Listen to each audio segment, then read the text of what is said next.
Tak ada salahnya jika kita semua sebagai petani itu berani mencoba sesuatu hal yang baru. Yang pertama adalah bagaimana tata cara kita untuk menumpang sarikan tanaman cabai dengan tanaman semangka. Yang notabene biasanya tanaman semangka ini jarak antar bedengan ataupun jaraknya itu sekitar 2 meter sampai 3 meter jika posisinya itu kanan kiri.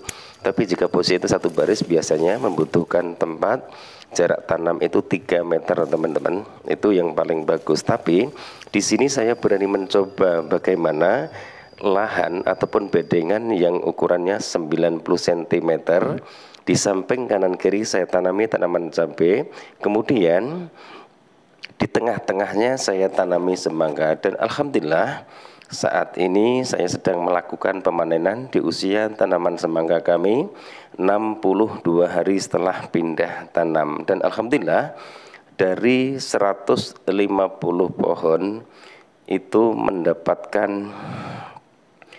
415 buah teman-teman, rata-rata buahnya 5 kilo, dan alhamdulillah buahnya ini 1 kilonya laku Rp6.000. Dibayangkan saja, di samping kita semua menunggu tanaman cabai yang mau berbuah, kita sudah mendapatkan biaya operasional untuk melakukan perawatan tanaman cabai yang insya Allah kita tidak dirugikan oleh harga cabai yang murah.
Assalamualaikum warahmatullahi wabarakatuh.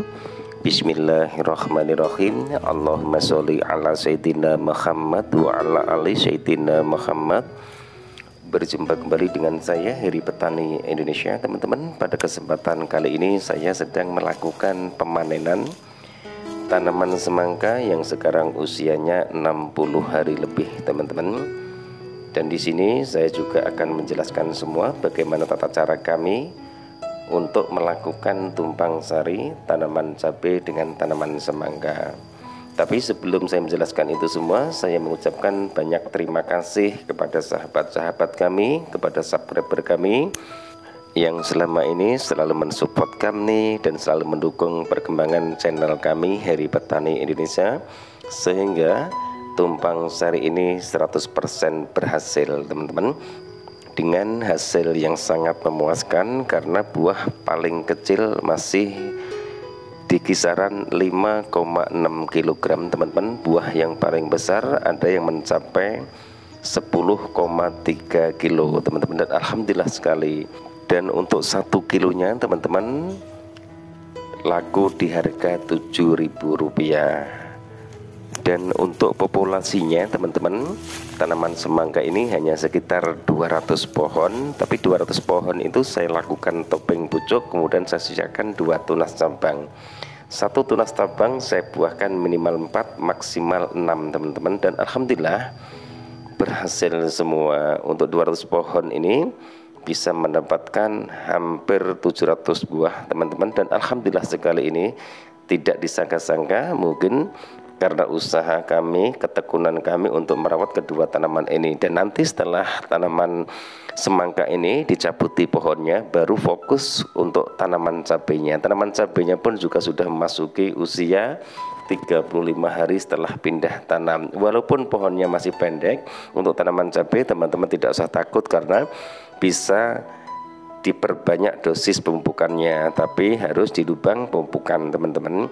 Ini buah-buahnya sangat besar-besar sekali, dan ini aja ada 7 kilo lebih teman-teman, sangat besar sekali. Inilah keuntungan dari tumpang sari. Makanya setiap video-video yang kami bagikan dari awalnya adalah hasil tumpang sari semua, itu yang selalu saya jalankan. Dan setiap penanaman saya pun juga selalu menggunakan pupuk yang berbeda. Untuk perawatannya sudah saya jelaskan semua, tapi di sini akan saya berusaha menjelaskan kembali. 7 hari setelah pindah tanam saya hanya menggunakan pupuk NPK 1616, kemudian saya tambahkan MKP. 14 hari setelah pindah tanam juga sama dengan dosis yang sama. Kemudian 21 hari setelah pindah tanam dengan pupuk yang sama, NPK dan juga KNO3 warna merah dengan dosis 200 gram. Kemudian KNO3 nya warna merah 200 gram, itu untuk 21 hari setelah pindah tanam. Kemudian setelah memasuki usia 28 hari setelah pindah tanam, biasanya tanaman semangka itu sudah memasuki fase generatif. Saya tambahkan pupuk NPK 1616, kemudian saya ganti menjadi KNO3 warna putih, dan saya tambah MKP dengan dosis NPK 1616 masih posisinya dosis yang paling tinggi yaitu 200 gram, kemudian MKP nya 100 gram, KNO3 warna putih 100 gram untuk 20 liter air. Kemudian di usia 35 hari setelah pindah tanam saya hanya menggunakan KNO3 warna putih kemudian sama MKP. Dosis saya pertingkat, cuma pupuk NPK nya saya tinggalkan. Dosisnya 150 gram untuk MKP, kemudian 150 gram untuk KNO3 warna putih. Itu pemupukannya hanya sekitar 5 kali teman-teman. Penyebarannya pun juga sudah saya jelaskan, saya hanya menggunakan Abasel. Kemudian yang kedua saya menggunakan fungisida Pion M, hanya satu fungisida dan hanya satu insektisida. Intervalnya 5 hari sekali. Jika sudah mulai terserang ulat teman-teman, biasanya tanaman semangka, tanaman melon, kemudian timun suri dan juga mentimun itu sangat rentan sekali terserang ulat. Jadi intervalnya 5 hari sekali juga boleh. Yang terpenting teman-teman, jika budidaya tanaman semangka ataupun tanaman melon, yang harus dikontrol itu adalah jamur, kemudian layu fusarium, busuk pangkal batang. Yang paling fatal lagi adalah ulat, apalagi tanaman semangka itu di bawah, beda dengan tanaman melon di keataskan. Jadi tidak terlalu sulit untuk mengobati penyakit ulat. Itu biasanya kalau tidak dirawat ada sebagian buah yang sudah mulai belangnya sudah tidak ada teman-teman. Jadi ini perawatan kami dan alhamdulillah hasilnya seperti yang teman-teman lihat, buah-buahnya sangat besar sekali dan sangat merah sekali. Breaknya sekitar 12-an lebih teman-teman, karena saya tidak mengeceknya, tapi kata tengkulak sangat bagus sekali untuk di cuaca yang setiap hari diguyur hujan. Dan alhamdulillah sekali ini hasil yang sangat maksimal sekali.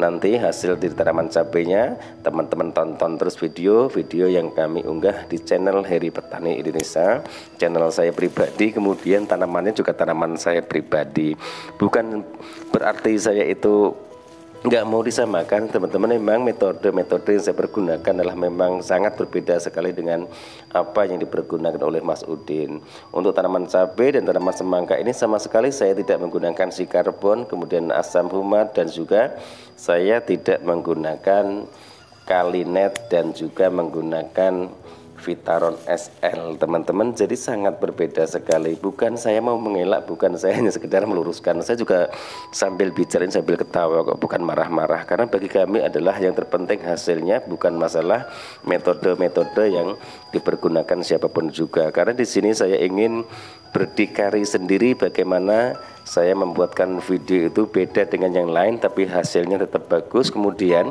bagaimana tata cara kami untuk membuatkan video yang pupuknya itu mudah didapatkan, kemudian perawatannya pun juga sangat simpel dan mudah. Makanya setiap video itu saya isi suara full.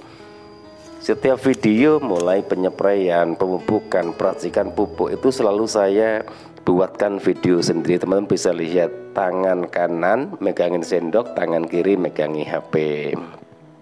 Mungkin hanya ini teman-teman video saya kali ini, mudah-mudahan bermanfaat. Ini buah-buahnya, ada sebagian yang sudah dibawa oleh tengkulak dan ini sisa. Ini sortiran, yang besar-besar sudah dibawa semua. Dan ini pun juga masih 6,1 kilo, 6,5 kilo, pokoknya ini di atas 6. Dan yang 5 harganya tetap sama, cuma lebih kecil karena 5,5 kg. Tapi yang untuk 3 kilo, 2 kilo tidak ada, karena buah yang tersisa itu memang buah yang tidak saya jadikan teman-teman. Satu tunas abang saya buahkan 4 jadi semua, saya buahkan 5 jadi semua alhamdulillah, dan buahnya minimal 5,5 kg. Yang di buah pertama sebelum buah kedua itu mencapai 9 sampai 10 kg, dan alhamdulillah sekali. Mungkin hasilnya 6 kali lipat ataupun 5 kali lipat dari hasil tanaman cabai yang nanti insya Allah mudah-mudahan harganya juga bagus. Tapi untuk saat ini di daerah kami, daerah Bogor, harga cabai 1 kilonya masih Rp30.000.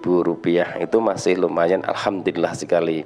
Jadi begini, saya menanam tanaman cabai ataupun tanaman melon, semangka ya tidak membutuhkan lahan yang lebar teman-teman. Tapi perbandingan kami seperti ini, bagaimana lahan 500 meter ini bisa mendapatkan keuntungan sama dengan lahan yang 1000 meter. Itu yang selalu saya pergunakan, teknik-tekniknya seperti itu. Dan setiap penanaman tanaman cabai, tanaman melon, saya itu tidak pernah menanam tunggal teman-teman. Jika tanaman melon biasanya saya tumpang sarikan dengan tanaman cabai. Kalau tanaman cabai kadang saya tumpang sarikan dengan tanaman semangka. Jika di musim ataupun di bulan Ramadan biasanya saya tumpang sarikan dengan tanaman timun suri. Jadi sudah tentu beda dengan metode Mas Udin teman-teman. Mas Udin adalah petani muda, beliau sangat menginspirasi dan sangat mengapresiasi, bahkan sangat mengedukasi untuk generasi penerus, terkhususnya buat para pemuda. Ini loh bertani, dan bertani itu sangat menjanjikan. Karena apa? Keuntungan dari bercocok tanam ataupun berkebun itu hasilnya sangat luar biasa sekali teman-teman. Maka dari itu di sini pun saya juga mengajak teman-teman semua manfaatkan lahan-lahan di sekeliling rumah kita untuk dijadikan bercocok tanam ataupun berkebun.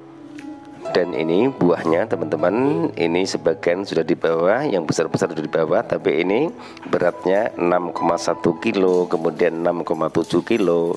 Jadi buah yang terakhir yang saya ambil itu di kisaran 5,5 kg.